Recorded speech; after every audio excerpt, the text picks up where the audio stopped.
Just a little $100 part on this beautiful rare FJ Cruiser cost $1,800 to replace. Let's start with the video and we'll talk about what this is. Check out this beautiful rare manual transmission FJ Cruiser and tell you why this $100 part that sounds like this costs $1,800 to replace.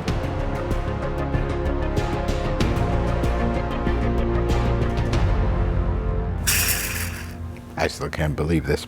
So this is a throwout bearing.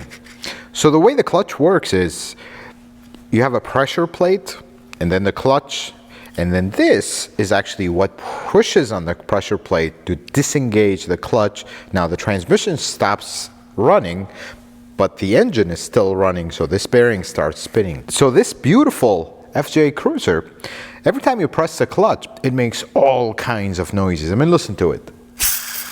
Completely gone. And the reason for this is rust. Actually, salt does end up getting inside the bell housing, and it goes inside here and rusts it out so badly that this happens. Because the clutch we pulled out of this truck, it was actually completely healthy. There's nothing wrong with it. But while we are there, of course, we're going to take care of it. And we actually ran into multiple complications, which we're going to show you, all because of this guy and some rust.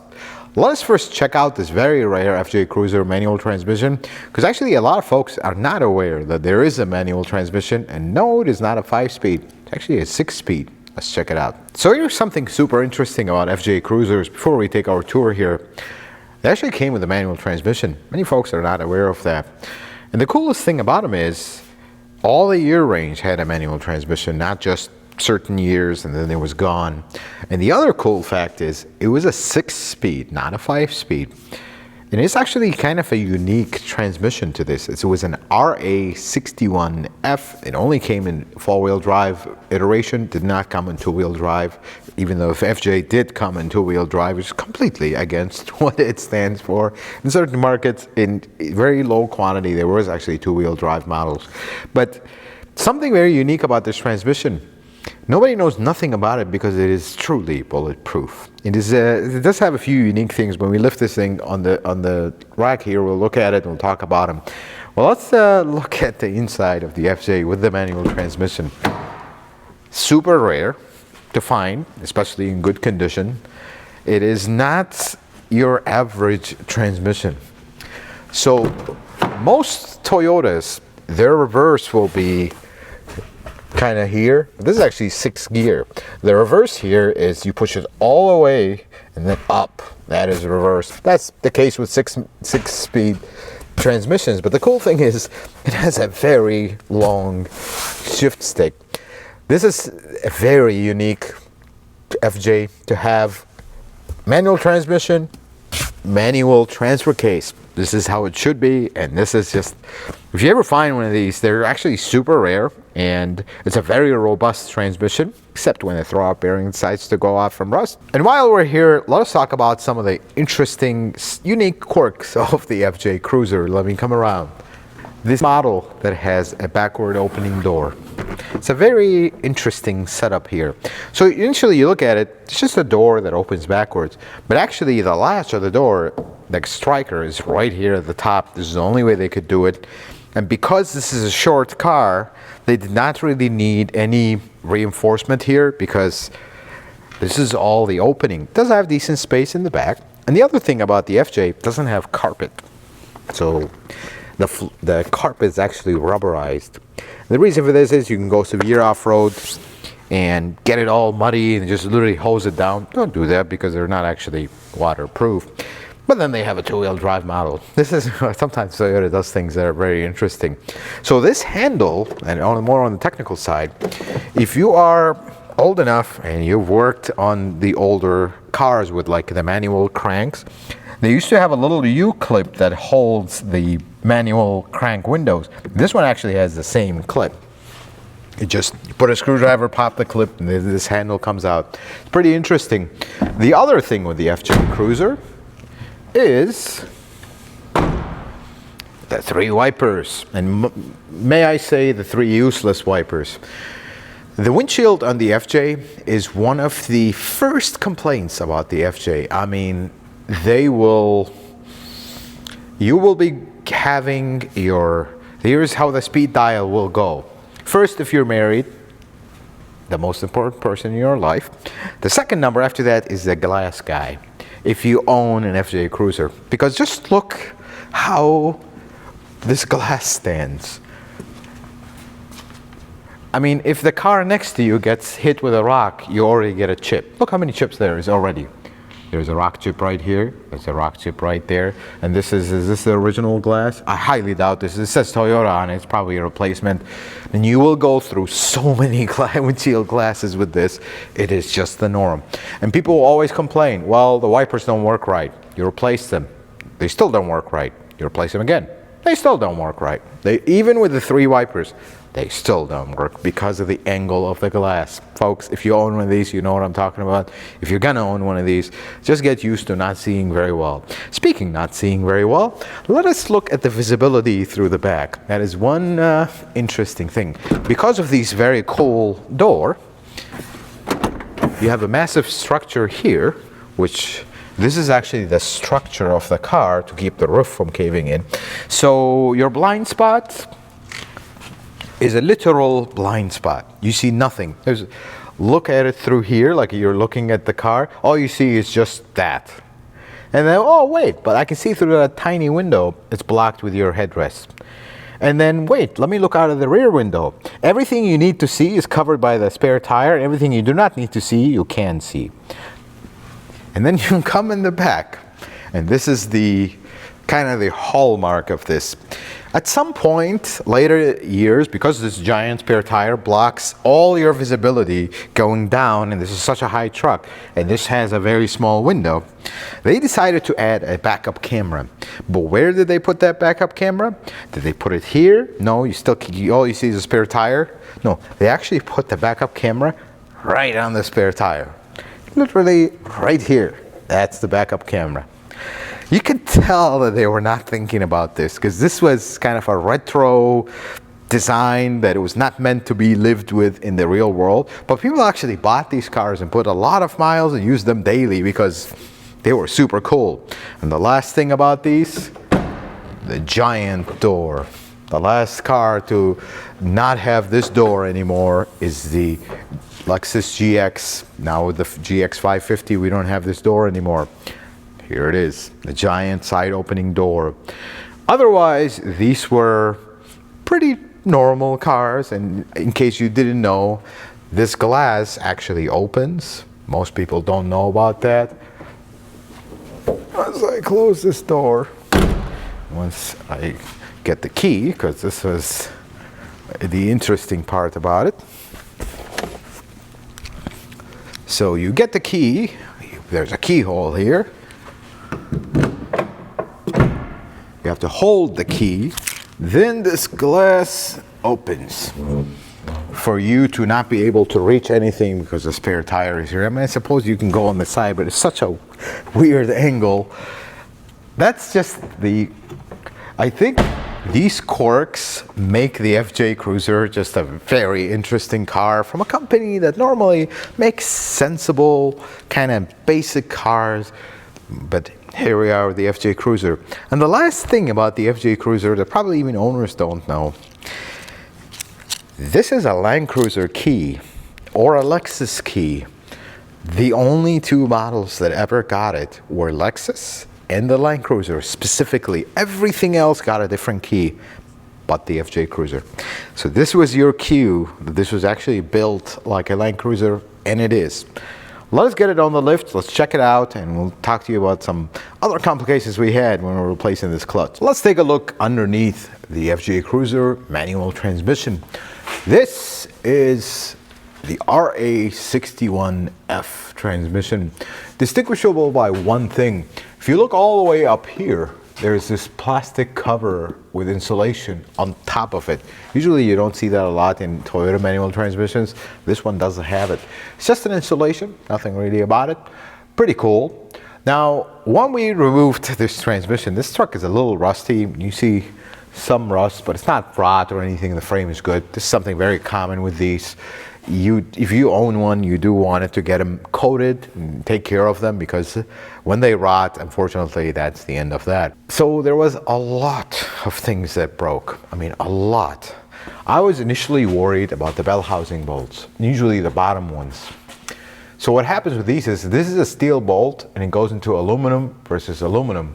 So what ends up happening is this bolt chemically, like due to similar metals, they weld themselves. And if these break, we have major issues, because those go in the lower oil pan, and they are kind of open season to salt. So these came out, but what broke was interesting. You notice one of them is missing right here. We put a temporary bolt here. It's actually the bolt we use as temporary is a head bolt. Doesn't fit all the way. It's just an old head bolt that we saved that was unusable, didn't pass inspection, just to hold it temporarily, because we ordered the bolts. We were not anticipating this was going to break. We just finished this car today. They are, yeah, one of them was just completely seized. It broke on one side. We have to air hammer it out. We usually have to clean the bores where the bolts go, for them to go, because these things have been here for a while. All of these broke. All these 4 bolts broke. Of course, we have to drill them. These actually we couldn't drill because the nut that is welded on the inside completely broke. So we had to go through here, very time consuming. You had to go through here with the nut with the magnet, drop it in here, and then tighten it, and that should be that. Of course, they weld these nuts when the frame was not welded. It's nearly impossible to weld it like this. I mean, you weld the edge, now you have a big glob, you can't tighten it anymore. So that's the only solution. Usually, if I can, I will drop the bolt from the top so you have the stud sticking out. But in this case, we couldn't really do that because there's another piece of metal here where you can't fit a bolt.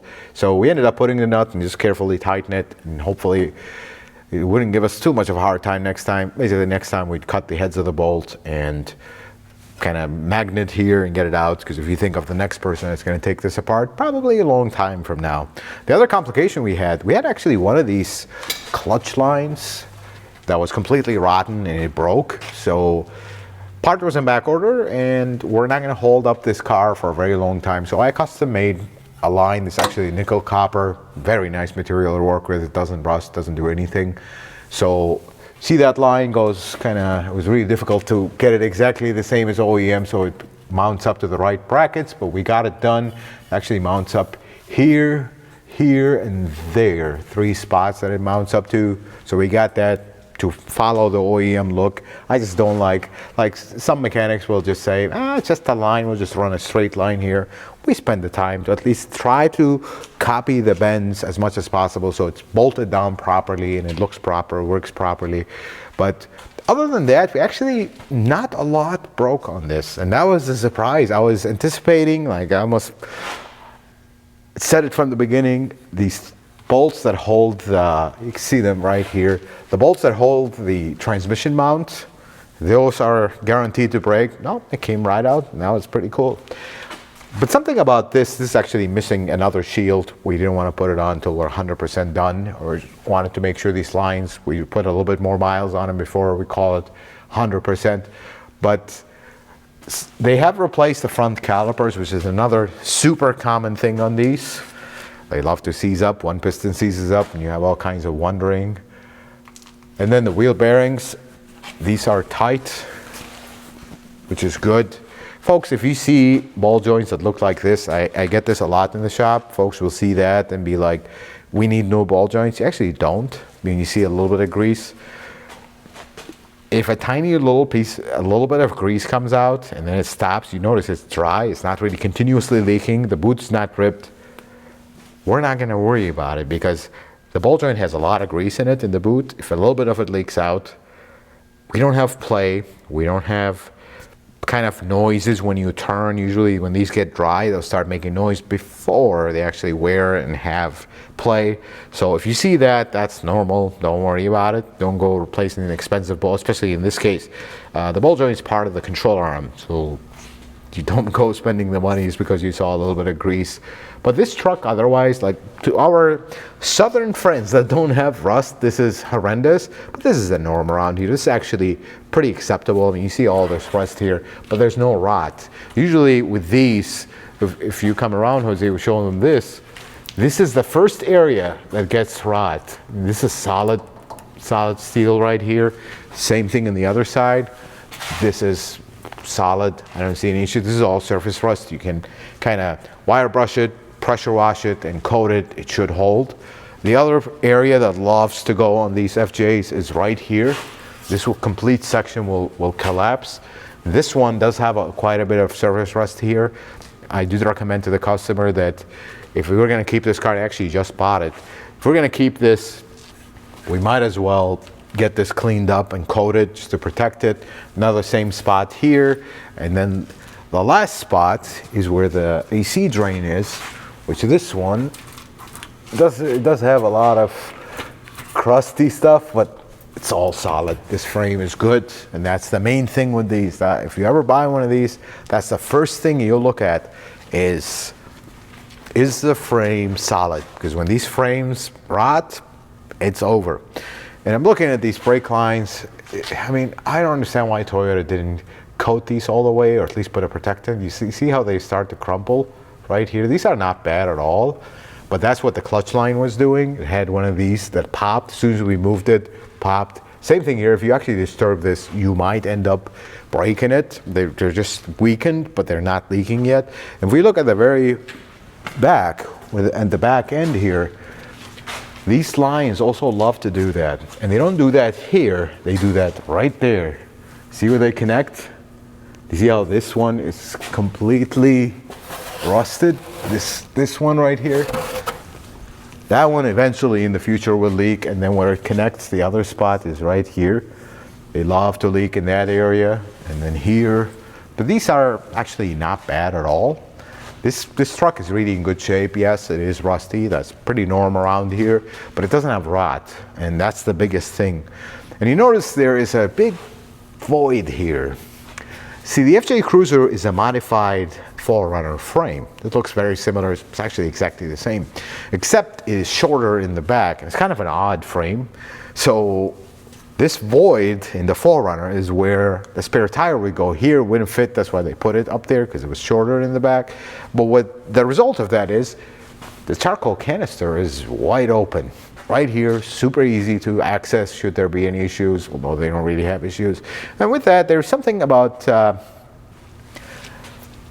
mechanics. I'll tell you this. This is always something that makes us wonder.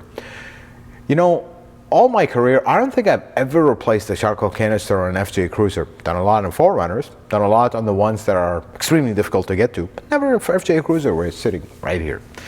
It's almost like when something is very easy to get to, that's the car model that this part never goes south.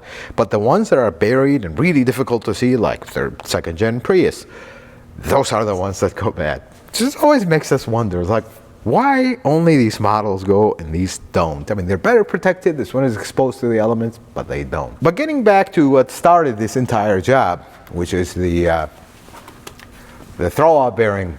You can't just pull this transmission out, make the customer pay all this labor, and only replace the throwout bearing. Even though the clutch is probably half worn, we'll show you that clutch in a second here. You can't just put the throwout bearing and send the customer on their way, because the majority of this cost is the labor. I mean, you're pulling this transmission out, all these broken bolts, everything has to come out. That's the biggest part of the cost. And to get there and only put a throwout bearing and send it, if you're DIYing it, sure, but even if you are doing that, unless you like pulling your transmission every few years, just put a new clutch, put a new pressure plate at the very least. Flywheel was good here. We didn't have any heat marks, we didn't have any cracks, so that was good to reuse. So we ended up reusing it. But before we wrap up the video, let's go check out that clutch real quick, and we'll call this video done. I still can't get over how bad this thing was. So here's the pressure plate. Basically, the engine, this is bolted to it. This is the pressure plate. The flywheel is right here. The clutch sits in between. This is actually a spring that's putting pressure all the time. When this guy puts pressure here, it releases the pressure, and this disc kind of floats between the pressure plate disc and the flywheel, and just disengages. But this is always spinning with the engine. This is always spinning with the transmission. The transmission splines right here. These are just some springs that dampen the engagement of the clutch. But this clutch is actually, this is the friction material. For lack of a better word, this is a glorified brake pad. It's all it is. This is actually friction material right here. It wears down over time, and then it no longer can engage and it starts slipping. Or the spring right here that puts clamping pressure to squeeze this between this surface and the flywheel loses tension over time from use, and then it's no longer squeezing this friction material well, and it starts to slip. And you notice on this pressure plate, there's these heat marks here and there. This is not the end of the world when you see a few of these spots. Usually, if you get one bad driver, they'll do this in one day. They'll just overheat this. If you have your foot always on the clutch and kind of partially engage it, you're purposefully slipping this over, and you're going to overheat the surface. You're going to overheat your disc. But this is very typical for an in-service clutch, because this clutch worked perfectly fine other than this. So I wanted to show you this.